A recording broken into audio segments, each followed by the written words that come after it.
Hello, Kaffers.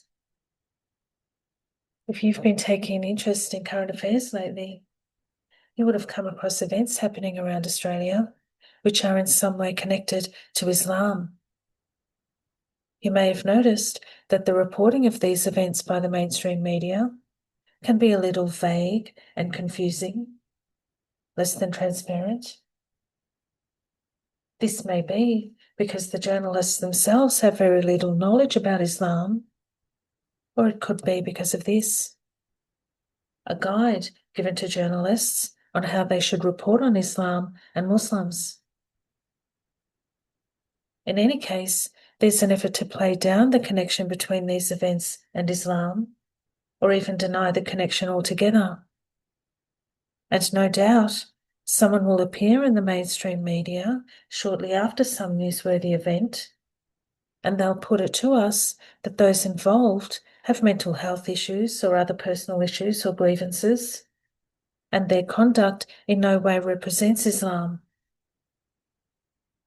Now, because countering the mainstream media narrative isn't so easy, I'm going to use the mainstream media to show you Islam. And I'll do that by taking the comments and claims made in the mainstream media and comparing them to what's in the Islamic doctrine and what has happened throughout history. The comments may be from politicians, the police, the general public, our footballers, TV personalities, journalists.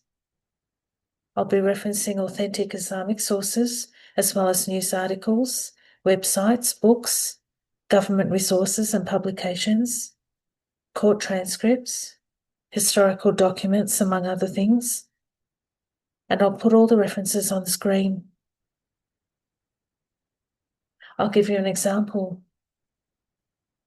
One of the first things we're going to examine on this channel will be this interview. And in this interview, the claim was made that Islam treats everyone equally, whether they're Jewish or Christian, agnostic, Buddhists, atheists.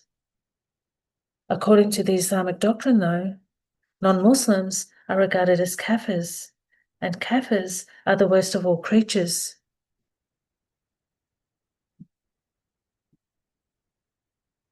And throughout Islam's history, kafirs have been subjugated and persecuted and treated as second-class citizens since the 7th century. So we'll get to see and understand another side to Islam, its goals, objectives, its tactics and strategies, and how all of those impact Australian society. Now, this interview only goes for a few minutes, but I'll be analysing it in depth, so the video you'll see today is part 1 of a 6-part series. Now, before I start, I would just like to say a very special thank you to the mainstream media for all the material they've given us over these recent years. It's gold. I'm Fatima. This is Kafirology.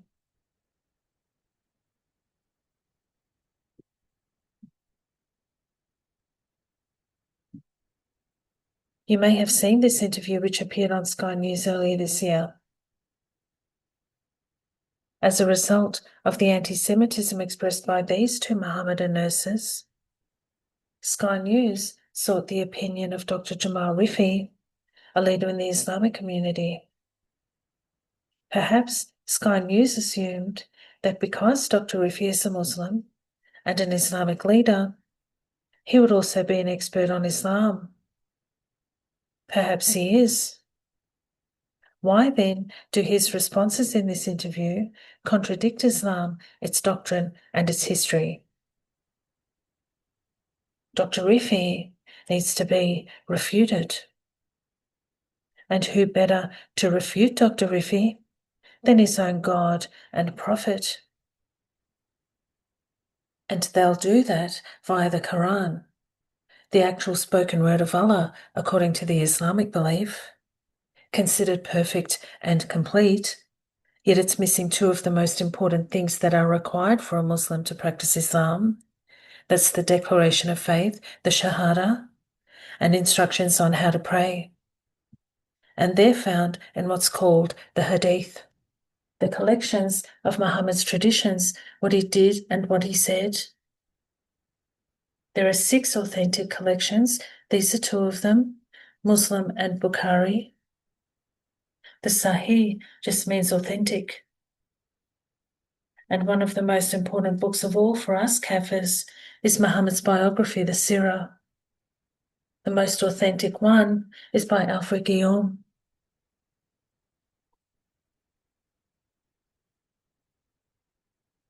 Now, earlier, I referred to these nurses as Mohammedans instead of Muslims, and I did that because Mohammedans is the correct word. The word Muslim means someone who is submitted to the Islamic God Allah.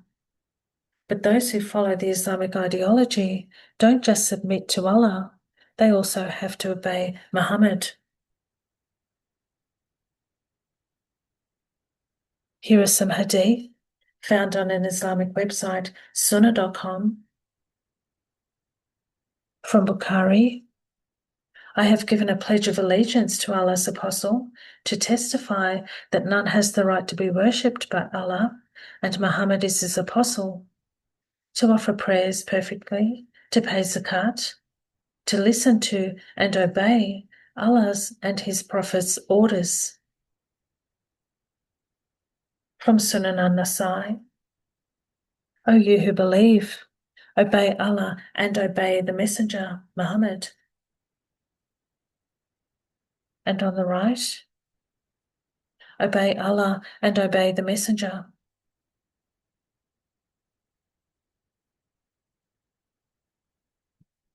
And from the Quran, O you who believe, answer Allah by obeying him and his Messenger when he calls you to that which will give you life.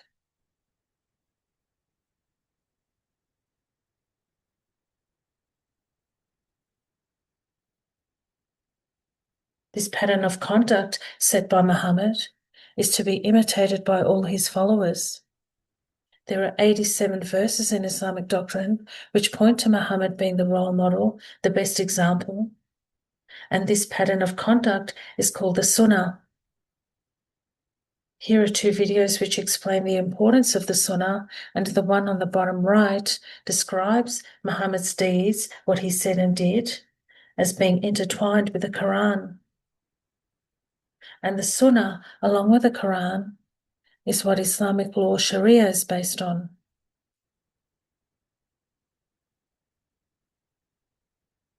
Now, the Sharia manual, or the Islamic law manual, which is used by the Sunni sect of Islam, is the reliance of the traveller. The very first verse in this manual states that all the scholars agree with what's in it. There is no disagreement among the scholars of the Muslims that the source of legal rulings for all the acts of those who are morally responsible is Allah Most Glorious. Islamic law permits the right, halal, and forbids the wrong, which is haram. But those things are not necessarily what we would consider morally right or wrong. There are things that are in Sharia which we Kafirs would consider immoral.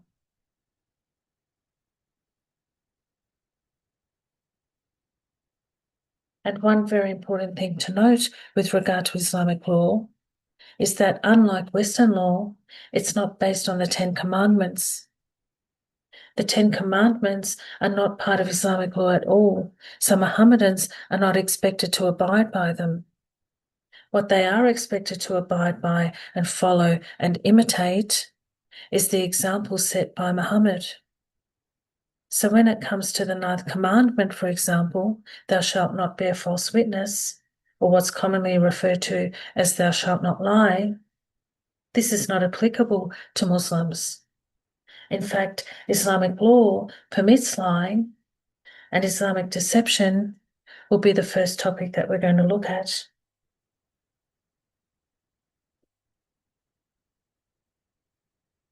Now, Chris Kenny from Sky News begins the interview by saying this. I wanted to get a perspective from a senior member of the Muslim community, and I caught up earlier with general practitioner and Muslim community leader, Dr. Jamal Rifi, and I asked him to explain how he would describe the response in the Muslim communities to the anti-Semitic vial we saw from those two nurses. Dr. Rifi begins his response by saying, "To be honest, Chris," and I want to address this little comment Dr. Rifi made, these few words, "to be honest." Let's see how honesty, or rather dishonesty and deception, feature in Islamic doctrine.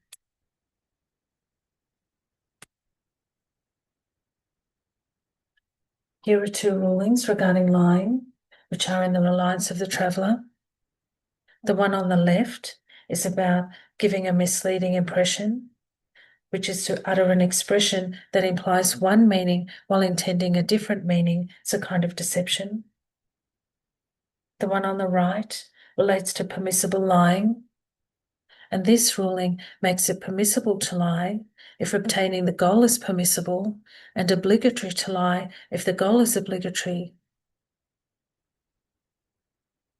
Now, there are a few ways of deceiving the kafir, a few different types of deceit, but the most well-known one is this, taqiyya. It means to cover or conceal. And as we saw in the Reliance of the Traveller, it's a legally permitted strategy.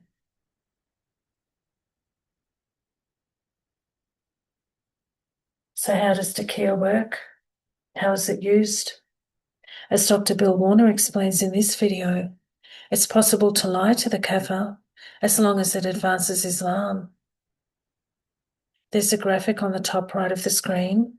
It's taken from a website called Yaqeen, and it says nowhere does Islam grant permission to lie, but that permission is granted in 8.2 of the Reliance of the Traveller.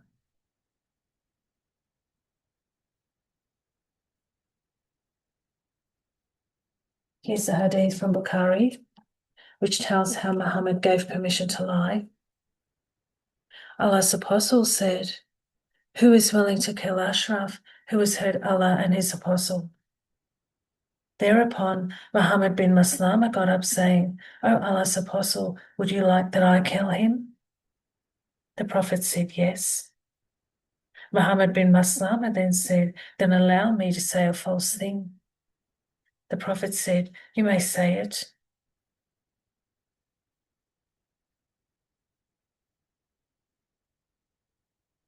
The phrase, "a beautiful trick," was used to describe the deception practiced on a Jew so he would convert to Islam.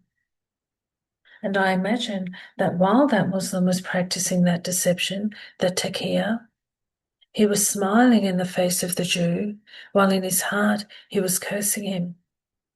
All in the cause of Allah, the best of deceivers. But deception isn't just used on an everyday basis, it's also a legitimate tactic of war against non-Muslims. In this article by Raymond Ibrahim, the scholars agree that deception used during warfare is legitimate. Deception is a form of art in war, and taqiyya, to dupe the enemy, is permissible. And why is it permissible? Because it's the way of Muhammad, it's sunnah. War is deceit, according to the best role model for all Mohammedans.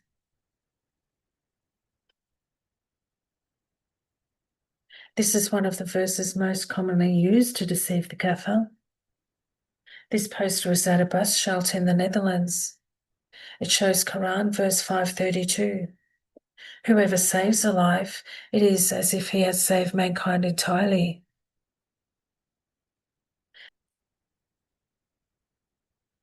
Although it's claimed that this verse is from the Quran, it's originally from the Jewish scripture, the Talmud.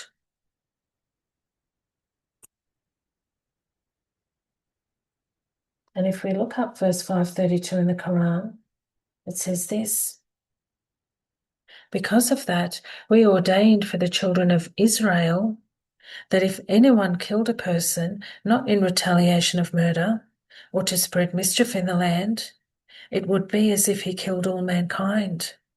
And if anyone saved a life, it would be as if he saved the life of all mankind. And what you never see is the very next verse, 533, which says this: the recompense of those who wage war against Allah and His Messenger and do mischief in the land is only that they shall be killed or crucified, or their hands and their feet be cut off from opposite sides, or be exiled from the land. That is their disgrace in this world, and a great torment is theirs in the hereafter.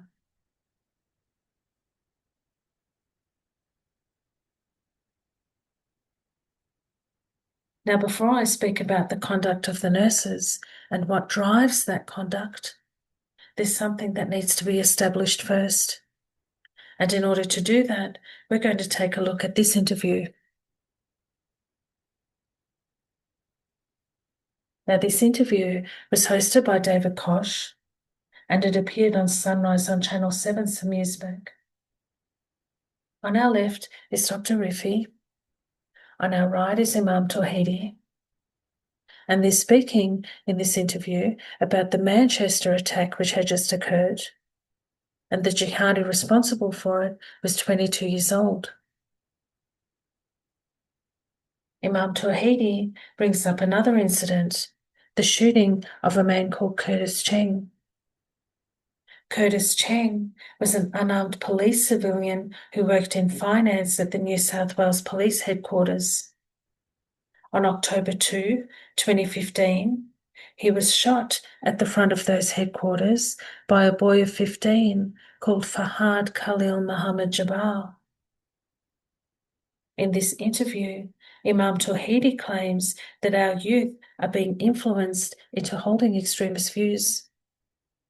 He says that the Islamic texts contain extremist material and that extremist imams or clerics are expressing extremist views at the mosques.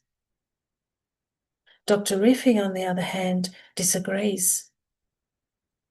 Now, if you're a non-Muslim, a kafir, and you're unfamiliar with Islam and you watch this interview, you might be a little confused. You'll see two Muslims opposing each other. So as a kafir, who do you believe? And why do they hold different views if they're both Mohammedans? Dr. Rifi is a Sunni Muslim. The majority of Muslims, about 85% worldwide, are Sunni. Imam Tawhidi is a Shia Muslim. The main difference between the two comes down to who was nominated by Muhammad to be his first successor after his death. The Sunnis believe Abu Bakr was appointed first, but the Shias believe Muhammad chose his cousin and son-in-law Ali. They have some different hadiths that they follow, but does any of that matter to Kafirs? No. They both believe in the same God and they imitate the same prophet. At one point in the interview, Imam Tawhidi holds up this sticker, which he says he found in a shop. And this sticker would make some of us Aussies a little unnerved. This is something we might have seen on news reports from the Middle East, but in recent years, we've seen this on our own soil. And David Koch is horrified. He says, how can something like this be sold in a shop in Melbourne? Well, I'll tell you how, Koshi. This is the standard Islamic declaration of faith, as well as the Pledge of Allegiance to Muhammad. There's nothing extremist about it. Here it is in English. There is no God but Allah, and Muhammad is the messenger of Allah. Now, this is the one said by Sunni Muslims, which are the majority of Muslims, and this one is said by the Shias. It's exactly the same. It just has one additional line tagged onto the end of it, which says, and Ali is the friend of God.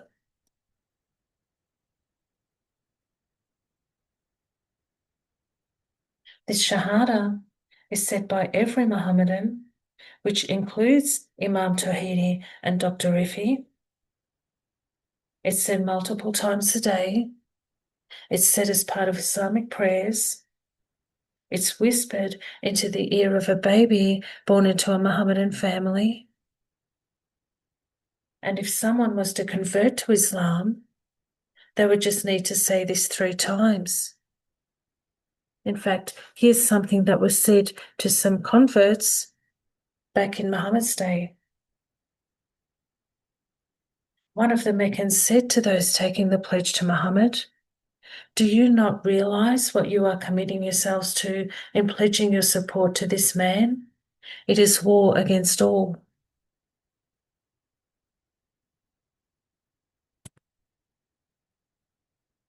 Now we saw this Shahada, this flag, during the siege at the Link Cafe in Sydney, when this 50-year-old Mohammedan man, a refugee from Iran, called Man Haron Monas, decided on December 15, 2014, that he would prove his allegiance to Muhammad and Allah and do what is regarded as the best deed in Islam, which is an act of jihad. He decided to head out to a place where he knew the non-Muslims, the Kafirs, would be congregating, which was the Link Cafe in Sydney. And in heading out to the Link Cafe, he took with him his weapon and the Islamic flag. He also wore a headband which bore the Arabic inscription, "We are ready to sacrifice for you, O Muhammad." And when he arrived at the place where the Kafirs were congregating,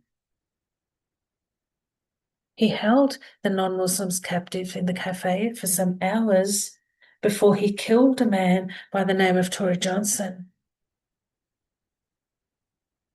This particular day that Haron Monas chose as the day to do his best deed, his act of jihad, happened to be during the Christmas season.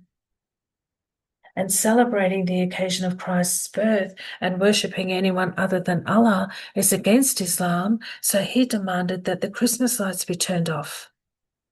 As the Shahada says, there is no God but Allah. This concept of one God is called Tawheed. The one was actually a recognized gesture long before Islamic State and signified the Tawheed, the belief in the oneness of God. It would traditionally be used during prayers or sermons. Now, Muslims are expected to worship one God, yet Muhammad worshipped 3 when he prostrated with the pagans and prayed to the 3 goddesses, Alat, Al-Uzza, and Manat.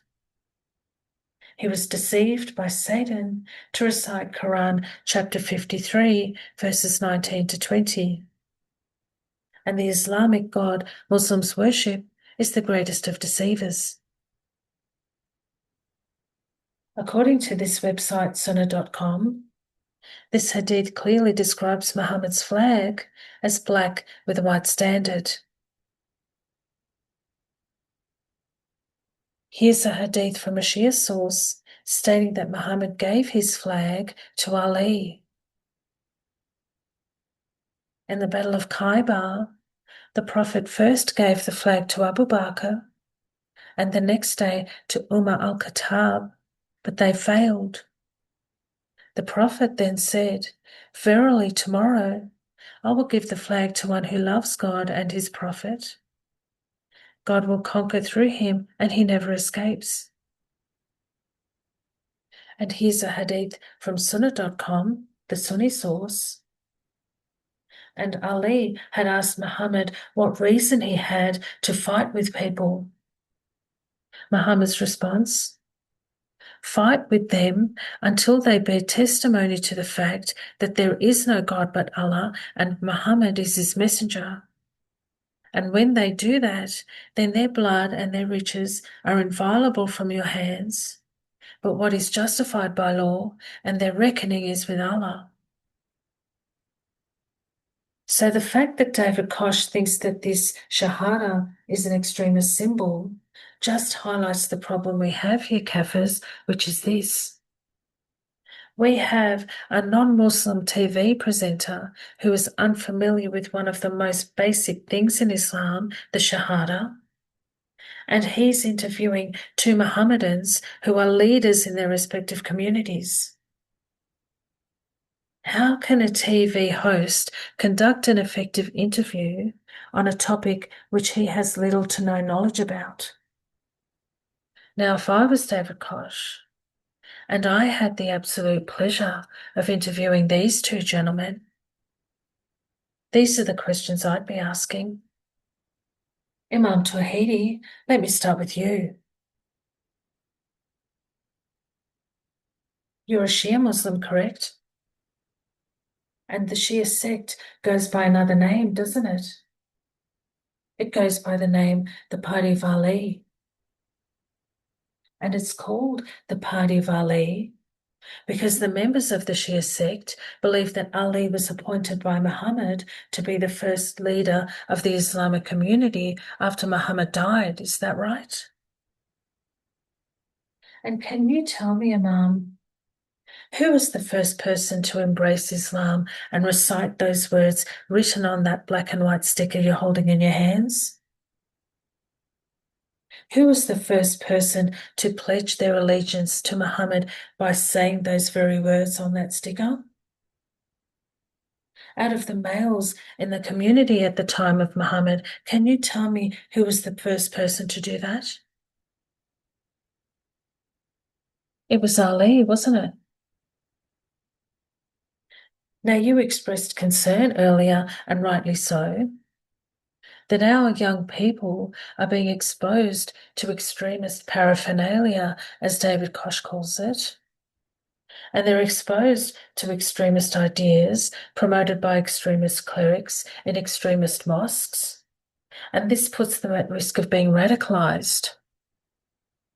And when we say radicalized, what's meant by radicalized, according to the Australian government, is the process whereby someone significantly changes their way of thinking and behavior. And as well as that, they develop the mindset where they want to significantly change the nature of society and government. And they're willing to use tactics like fear, terror, and violence in order to bring about this shift in society.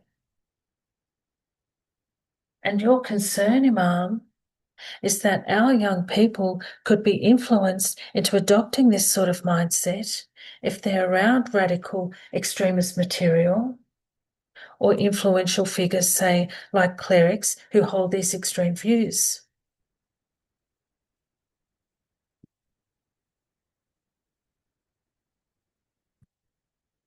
So when Ali embraced Islam and recited that Shahada that you're holding in your hands, and in doing so pledged his unwavering loyalty to a man who's regarded by some as just a religious leader, but who was actually one of the most successful military leaders in history. In fact, the only military leader in history to still be commanding an army from the grave. When Ali pledged his allegiance to this military leader, Muhammad, can you tell me, Imam, please, how old was he? He was 10.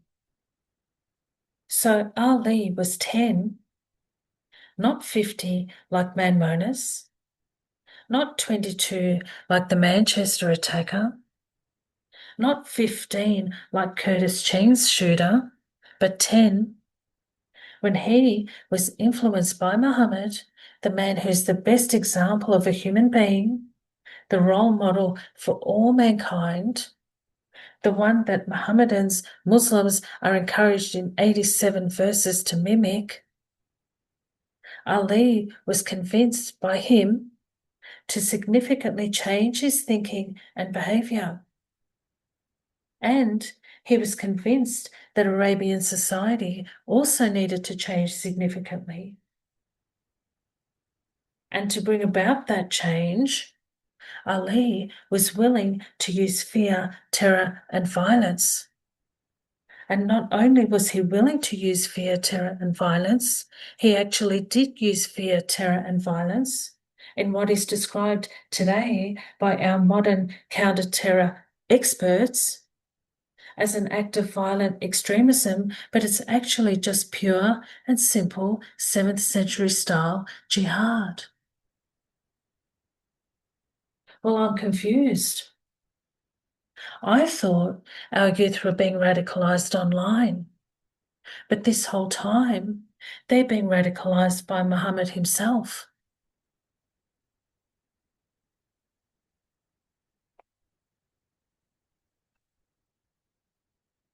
So I would like to get something straight here, Imam, if you don't mind. When Ali was 10 years old, he embraced Islam. He recited the Shahada you have in your hands, and he pledged his unwavering loyalty, his allegiance to Muhammad. Then, when he was 22 years old, ironically the same age as the Manchester attacker, the attacker who you said was at an age where he should have been going out enjoying himself, when Ali was his age, he also decided to go out into the world and prove his commitment to this pledge of allegiance by doing the best deed, jihad. And as he did so, he took with him his sword, the one that was given to him by Muhammad, and he took his Islamic flag, also given to him by Muhammad, and he set out to the place where he knew the Kafirs would be congregating. And as he headed out towards the Kafirs, he held his flag high to show that he was leading the Muslims and that his loyalty was to Muhammad and Allah. And when he got to the place where the Kafirs were congregating, he took the women and children as captives and had the men killed. Now, where have I heard this story before? And let's have a look at this sword that Ali was carrying. The Zulfikar, Ali's famous sword. And the inscription on it even mimics the words on that Shahada that you're holding. There is no hero but Ali, and there is no sword but Zulfikar.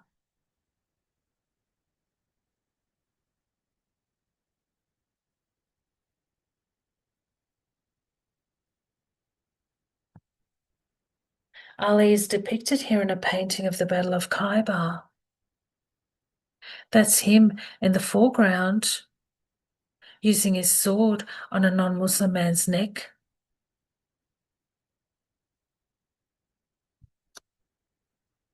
Ali killed a Jewish chieftain with a sword stroke which split the helmet into two pieces, the head and the body of the victim.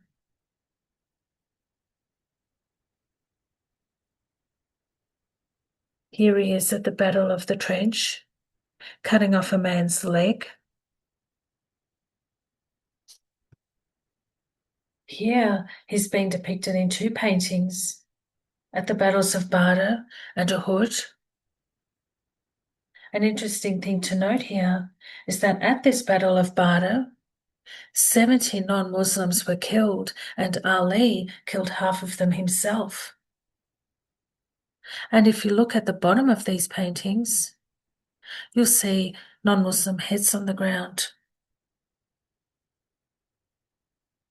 Now, according to you, Imam Tawhidi, or as you prefer to be called, Imam of Peace, the man responsible for those non-Muslim heads on the ground, he didn't deserve to be the last of the rightly guided caliphs, did he? He deserved to be the very first. Zulfikar was a sword acquired by Muhammad as war booty after the Battle of Badr.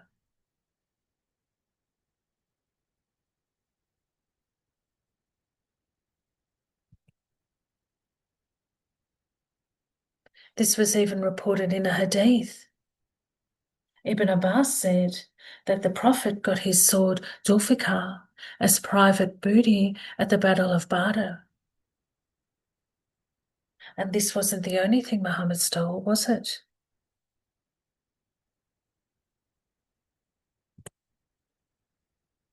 When Muslims won a battle, Muhammad would collect the spoils of war, and then he, along with his jihadis, would divide them up between themselves, and he would give himself 1/5. Verse 841 in the Quran. And know that whatever of war booty that you may gain, verily 1/5 of it is assigned to Allah and to the Messenger, Muhammad, and to the near relatives of the Messenger. And in Muhammad's biography, we have this reference. As the caravan approached Medina, Abu Sufyan became worried and questioned every rider on the road about Muhammad. Then he was informed that indeed Muhammad was going to attack. He sent out a fast rider to Mecca for aid. When the rider entered Mecca, he called out, "O Quraysh, the caravan! Muhammad and his companions are lying in wait to steal your property."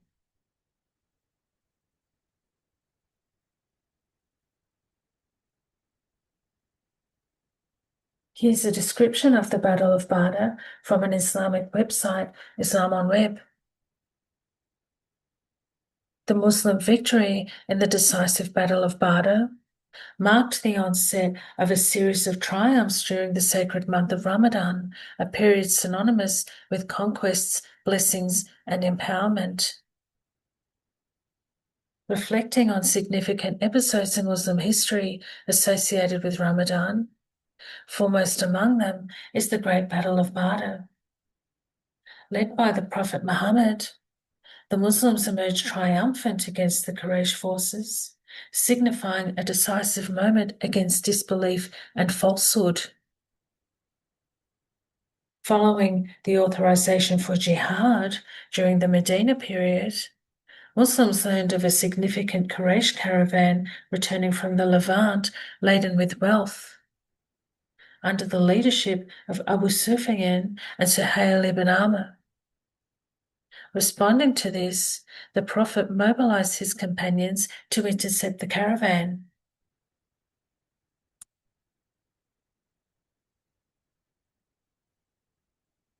Now, what all of this comes down to, Imam, is this. According to Shia Muslims like yourself, the person who was the very first young person in history and the youngest person in history to ever become radicalized, as you call it, is the person who should have been the first leader of the Muslim community after Muhammad died. Ali was Muhammad's right-hand man, not Abu Bakr. Ali was the Lion of Islam, as he was known, because of his loyalty to Muhammad, his willingness to sacrifice his life for Muhammad, and his might, his strength in killing non-Muslims.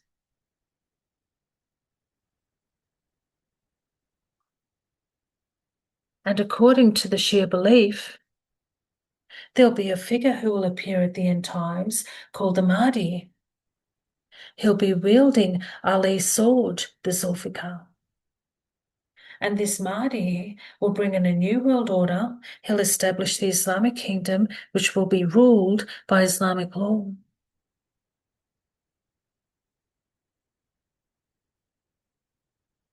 Oh, and by the way, Imam, I found a sticker as well. I found a few.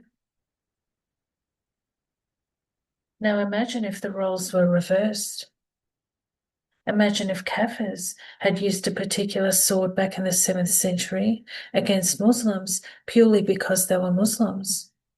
And Kafirs today were to display that sword on their cars.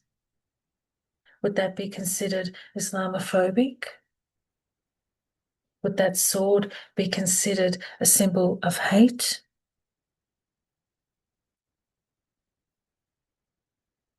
Now, I know you're not too keen on the sticker that has the Sunni Shahada on it because it makes no mention of Ali.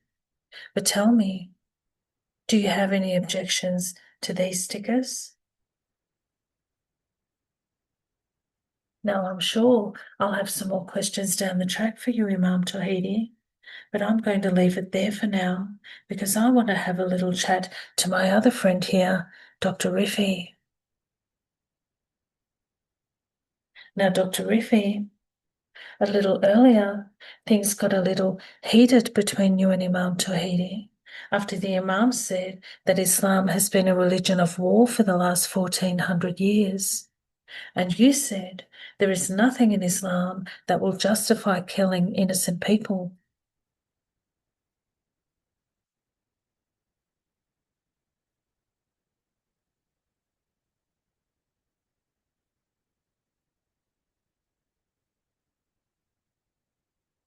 Now, as a Sunni Muslim, Dr. Rifi, you believe Abu Bakr to be the first legitimate successor of Muhammad, don't you? Well, let's have a look at what your favourite leader is best known for, shall we? And I don't mean giving away his 6-year-old daughter to his 53-year-old best mate, Muhammad, so Muhammad could have his way with her. I'm not talking about that. I'm talking about his military exploits.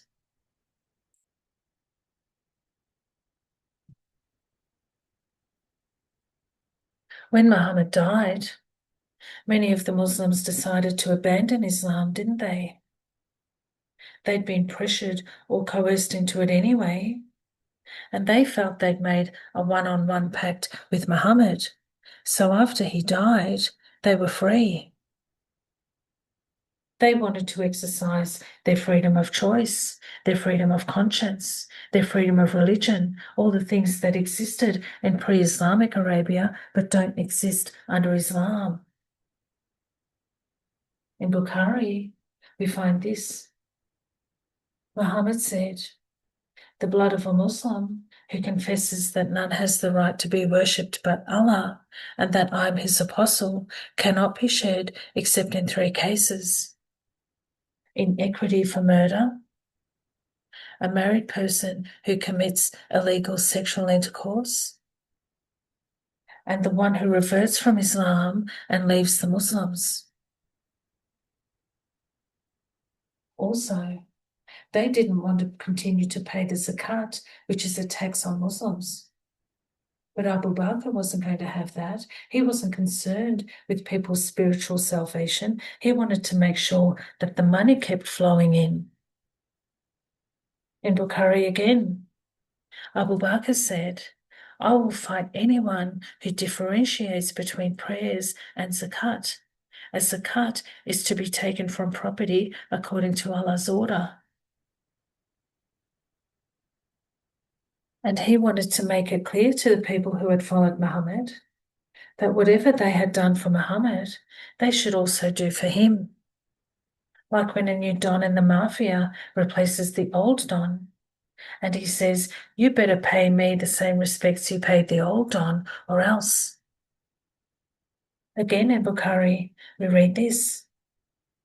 "By Allah, if they refuse to pay me even a baby goat they used to pay Allah's apostle, I would fight with them for withholding it." So Abu Bakr launched what's called the Ridda Wars or the Apostasy Wars. He engaged the services, the skills, the talent of one of the most efficient Muslim generals, Khalid ibn Walid. And he had Khalid hunt down all the apostates and bring them back into the fold of Islam. If he didn't kill them first, that is.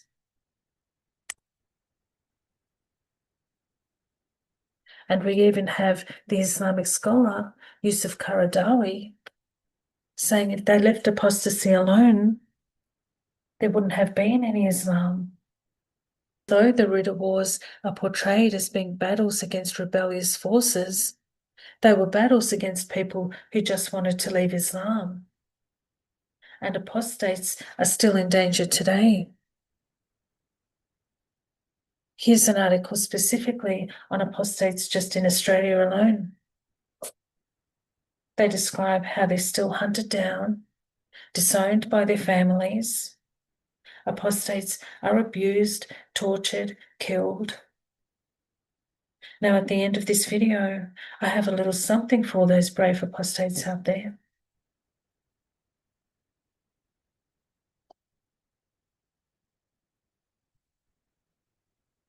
Now, Dr. Riffy, when you speak about innocent people, you're not actually referring to apostates, are you? Apostates don't fall into the innocent people category because they're not considered innocent. They're guilty. They're guilty of rejecting Muhammad and Allah, just like the Kafirs are. So maybe this verse doesn't count. What about this verse? Then when the sacred months have passed, kill them wherever you find them, and capture them, and besiege them, and lie in wait for them in every ambush. What about this verse?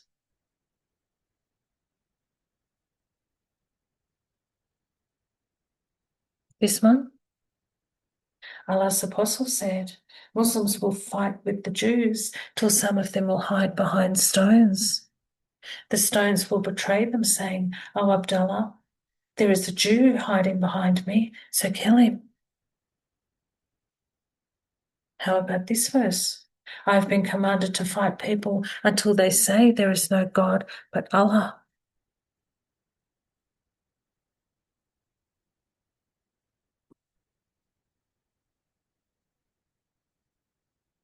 Now, when Muhammad died, Abu Bakr said a few interesting things. He said, "Oh, people, I'm just like you. God chose Muhammad above the worlds and protected him from evils, but I am only a follower, not an innovator. If I am upright, then follow me. But if I deviate, straighten me out. I have a Satan who takes possession of me.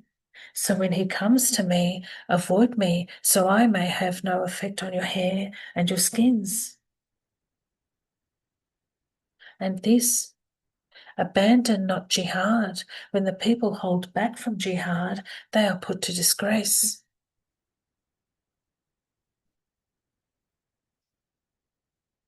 So Kafirs, what we've seen demonstrated here by Imam Tawhidi and Dr. Rifi is what's called verbal jihad, or jihad of the tongue. It's a type of non-violent jihad that's used to deflect criticism away from Islam and promote Islam, even if it's done in a very subtle, confusing way. Now, I know that the rift between the Sunnis and the Shias is essentially about what Muhammad said to this one, what he said to that one. How did he say it? When did he say it? Why did he say it? But I'll tell you what this rift looks like to a kafir like me. It looks to me like there's a competition between your two leaders to see who is the most brutal to the non-Muslims. And the one who was gets to claim top spot.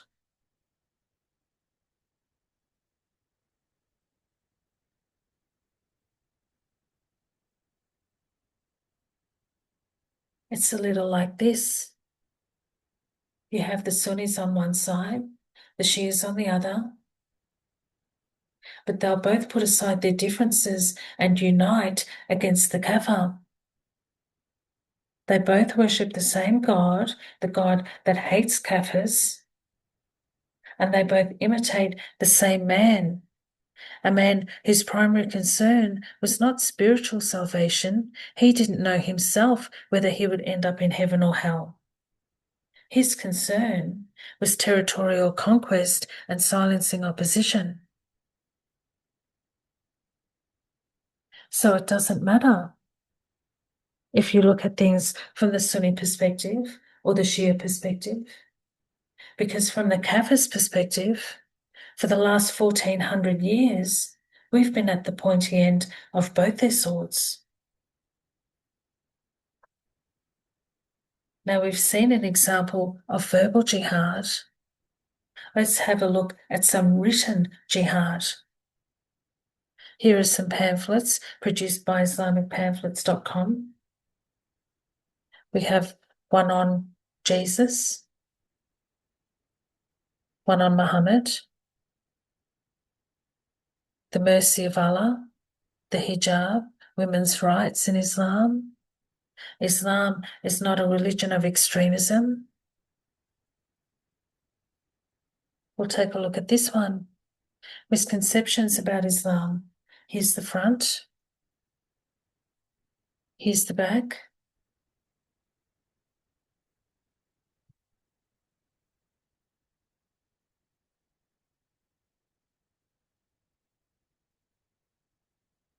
And here's something interesting. Muslims cherish noble and universal values, such as allowing freedom of religion.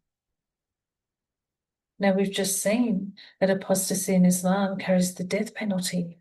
That's Islamic law. And again, here's the hadith. Whoever changes his religion, kill him. Now, Muslims may cherish noble universal values, but Islam doesn't. When the Universal Charter of Human Rights was brought out, Islamic countries refused to sign it because it went against Islamic law. So the Cairo Declaration of Human Rights was established so that rights would only be given in accordance with Sharia.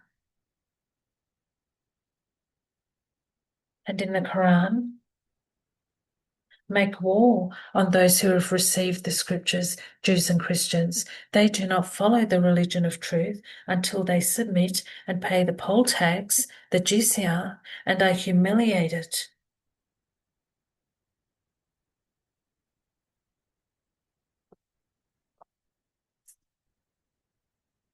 So what is jizya? It's protection money. Money that the non-Muslims pay to the Muslims so the Muslims don't attack them. The brochure claims here that there are around 14 million Arab Coptic Christians that have been living in the heart of Arabia for generations.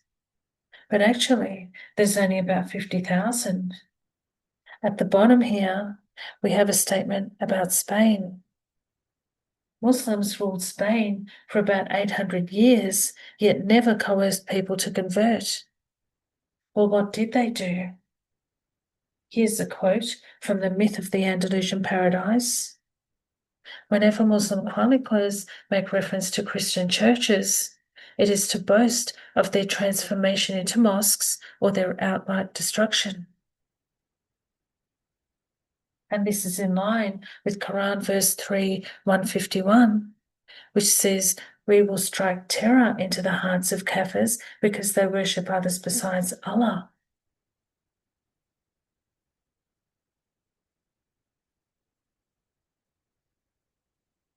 And because Islam commands that Muslims hate and fight the Kafir and eventually dominate the Kafir, the Christian rulers of Spain believed that if the Muslims just embraced Christ and Christian values, they would let go of this hatred and desire for Islamic supremacy. Muslims got baptized, as we can see here in this painting. They went to church regularly. And by all appearances, they were even more pious than the Christians. It seemed that they had adopted Christianity wholeheartedly, but in fact, they were just deceiving. They were just practicing taqiyya. They still held to their Islamic obligation of jihad and spoke about it privately. It took the Spaniards 800 years to drive out this political supremacist threat from Spain. I think it's time we Kafirs had some brochures of our own. Brochures on topics like Islamic slavery, the Islamic persecution of Christians, Islam and crime, Islam and blacks, Muhammad and dogs, Muhammad and women, Muhammad and Al-Zut. That deserves 2 brochures and maybe even some diagrams.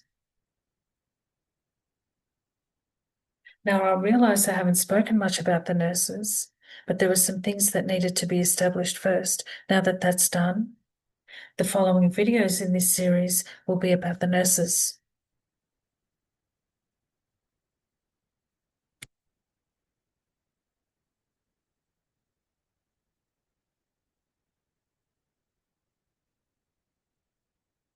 Before I wrap up this video today, I want to take a look at this procession which took place in Melbourne a few weeks ago. It was to commemorate Muhammad's grandson, Ali's son, Hussein.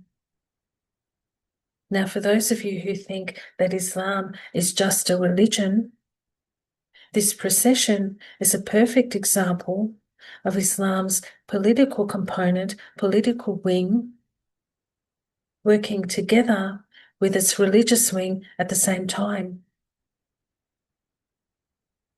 Now you can see that the procession paused at the steps of Victoria's Parliament House, the home of Victoria's state government, where Victoria's laws are made.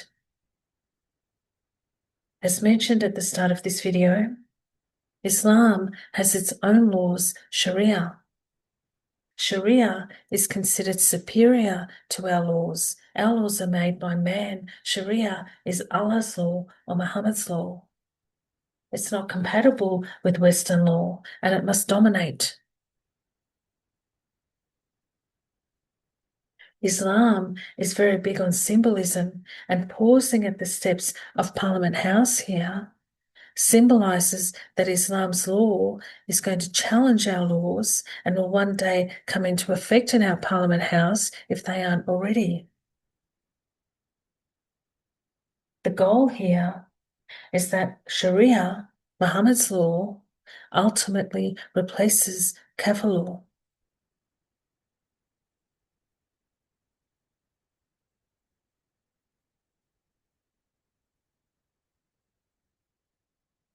There were 20,000 people at this procession. Now, I'd like to ask a question to all the Catholics out there. When was the last time we marched through the streets of Melbourne, or Sydney, or Brisbane, or Adelaide? And I'm not talking about those wimpy marches in favour of diversity and acceptance and tolerance. I'm talking about a march with muscle, the old school traditional Catholic march with the incense and the Eucharist, where the crucifix is held up high. Now, there's a few things worth noting here. 20,000 people took the day off work to be at this march. 20,000 people mobilised to attend a march that, mind you, is not in honour of their God. It's not in honour of their prophet. It's in honour of the grandson of Muhammad. So if they can mobilise like this for the grandson of the prophet, what would they do for Muhammad himself?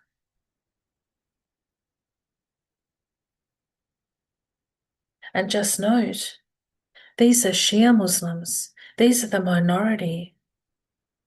They only make up 10 to 15% of the Muslim community. The majority are Sunnis. Note that the participants in this procession are predominantly male.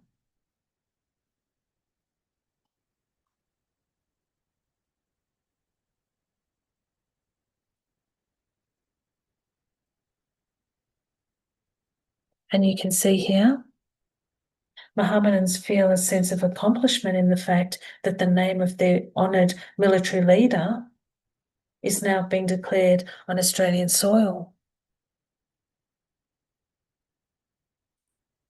We have the waving of Islamic flags.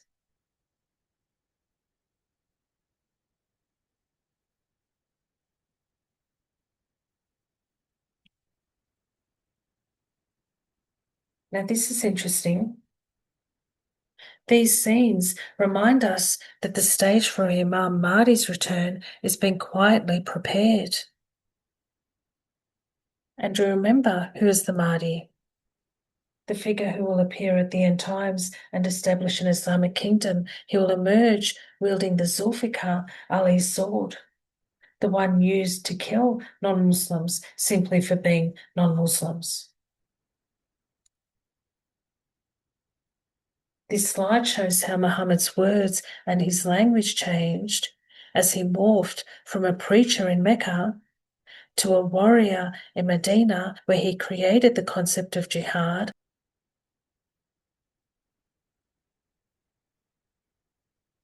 After Arabia was conquered by the Mohammedans and all the Jews and Christians were expelled from their homes and their land, the Islamic army then set its sights on countries outside of Arabia, countries like Syria and Turkey, Iraq, India, Egypt, Iran, Spain, Italy. Now here we see Islam's religious component in action. The Mohammedans stopped at St. Patrick's Cathedral during their procession and they surrounded it. Some people might be shocked by this, but it's perfectly in line with Islam's historic aggression towards Christianity and Christians. Tactics like this have been used for centuries. Those tactics are intimidating and they're threatening towards Christians. And I wonder, would it be just as acceptable for Christians to surround a mosque? Islamic jihad against Christianity and other religions has resulted in the deaths of 60 million Christians, 120 million Africans, 80 million Hindus, 10 million Buddhists.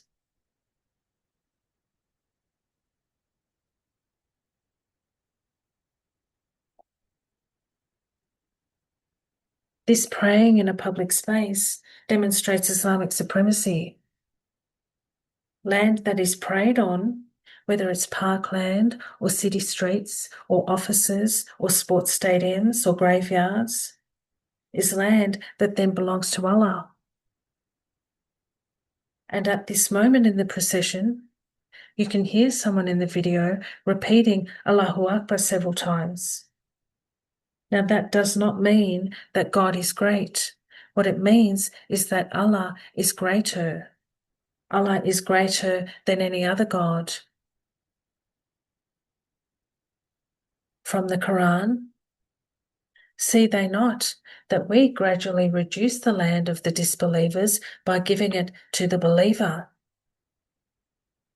And Allah judges, there is none to put back his judgment, and he is swift at reckoning. From the Hadith, while we were in the mosque, the Prophet came out and said, "Let us go to the Jews."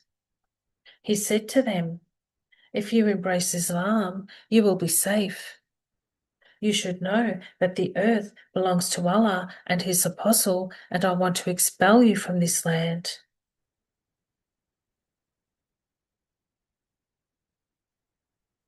The Archbishop Peter Comensoli issued a statement in response to this procession.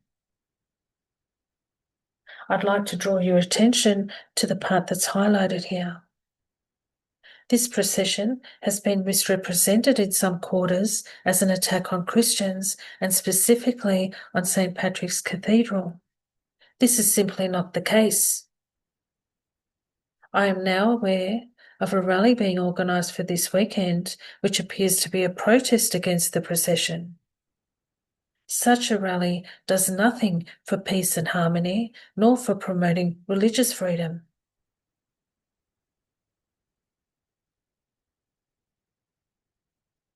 From the Hadith, Muhammad said to us, "Leave, and when you return to your land, demolish your church, and sprinkle this water water that Muhammad had used to rinse out his mouth and had spat out. Sprinkle this water on that place and take it as a mosque.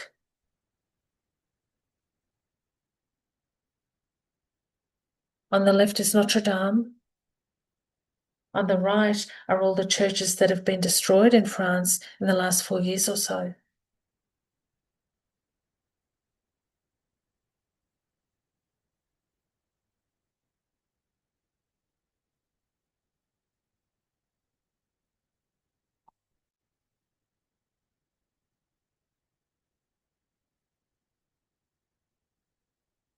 Now, the Archbishop received criticism for the statement he released following the procession, in which he stated that the Islamic community is entitled to exercise freedom of religion. As Catholics, we expect nothing less. Surrounding a Catholic church in the thousands isn't exercising freedom of religion, it's intimidation. It's a statement which says, Catholics, you're now put on notice. Synagogues have been attacked and vandalized in these recent weeks. So what this says is, Catholics, you're next. You may have heard the saying, first comes Saturday, then comes Sunday. And what that refers to is that the Jews who worship on Saturday will be the first to experience Islam's hatred and intolerance, and the Christians who worship on Sunday will be next. So perhaps the Archbishop received criticism for this statement because, as the Archbishop, maybe Catholics and Aussies in general wanted to see from him that he had an understanding of Islam's 1400-year history with regard to Christians and Christianity and the aggression that Islam has consistently shown towards Christians.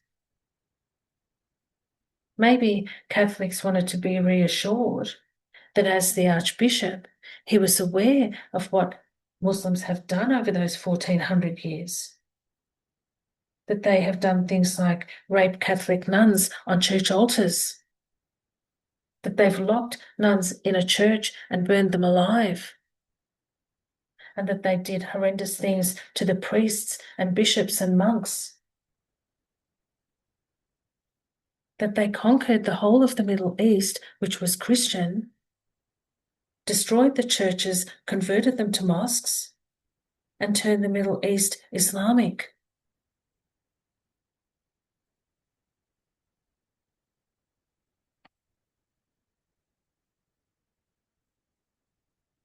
Maybe Catholics wanted to see that as the Archbishop, he would hold the same position on Islam that was held by the great John of Damascus. Maybe they wanted to see the same courage and conviction from the Archbishop that was demonstrated by the Catholics of old, like King Richard and Vlad the Impaler and John Hunyadi, which you can read about in Defenders of the West.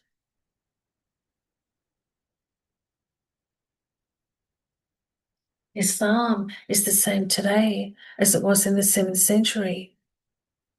It can't be reformed or modified. It can't be watered down or sweetened up. There is no authority to change Islam. And this persecution of Christians has been consistent throughout the centuries.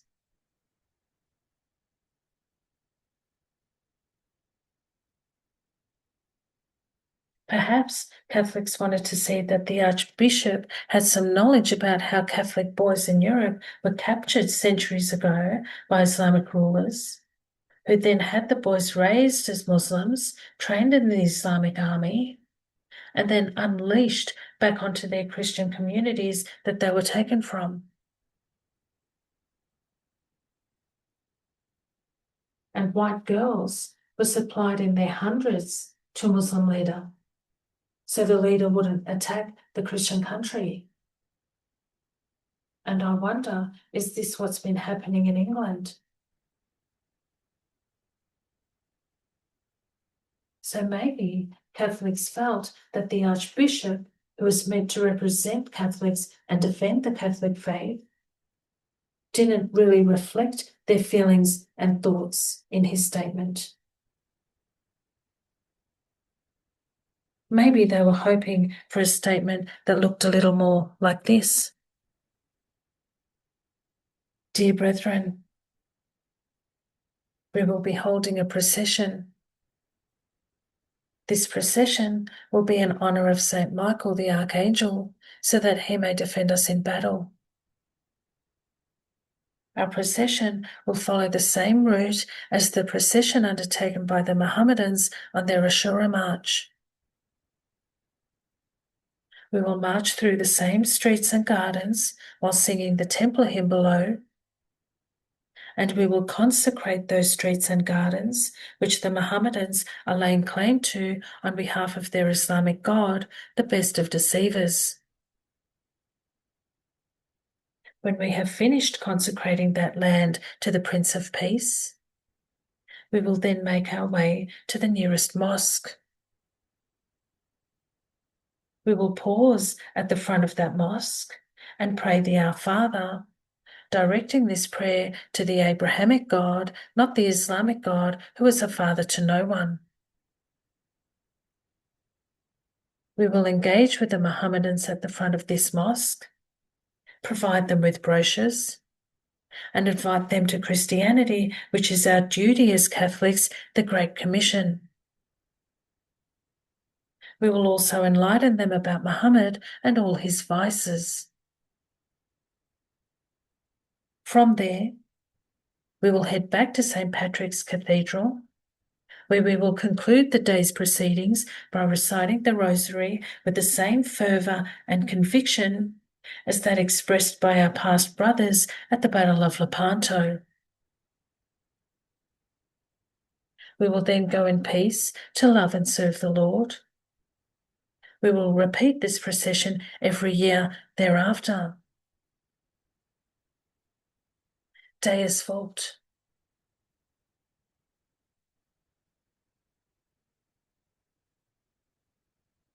Now I realise that some of you may not be fans of Catholicism or the Catholic Church, but something to keep in mind here is that every single person living in Australia is utilising and enjoying the fruits of the Catholic Church, from its hospitals to its schools, to its laws based on Christian values which protect our women, our children, and our animals. And all those centuries ago, it was the Catholics and the Orthodox who protected Europe and defended Europe from being conquered by Islam. So I wonder, are there any Aussie men out there? Men who are not preoccupied with playing video games or watching Netflix or sport 24/7, or too busy getting in touch with their feminine side.